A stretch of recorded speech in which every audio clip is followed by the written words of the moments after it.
হুসাইন একবার বিশ্বনবীর প্রশ্ন করলেন, নানা মানিল আমজাদিল্লাহ, বলেন তো নানা আল্লাহর কাছে কে বেশি দামি, আপনি নাকি আমি? বিশ্বনবী বললেন, হুসাইন আনাল আমজাদ, আমি বেশি দামি। হুসাইন বলল, নানা জি আমি মানি না, আমি মানি না নানা। কেমন করে আপনি আমার চাইতে বেশি দামি হন? আপনার চাইতে আমি বেশি দামি। বিশ্বনবী বললেন, কাইফা যালিক, কেমন করে এটা? হুসাইন বলল, নানা জি তাহলে বলেন তো আপনার আব্বার নাম কি?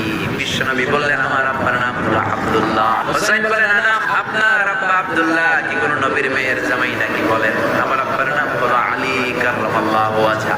আমার আব্বা হলো শেরে খোদা, দুনিয়ার সব কাফির মুশরিকদের জন্য আল্লাহ আমার আব্বারে বাগ বানিয়ে পাঠিয়েছে। বিশ্বনবী বললেন, তাই তো তাই। আবার হুসাইন প্রশ্ন করলেন, নানা বলেন তো আপনার আম্মার নাম কি? বিশ্বনবী বললেন, আমার মায়ের নাম আমিনা। হুসাইন বলল, নানা জি জান্নাতে সর্বপ্রথম যেই মহিলাটা ঢুকবেন ওই মহিলাটা হলো আমার আম্মা জান ফাতিমা। বিশ্বনবী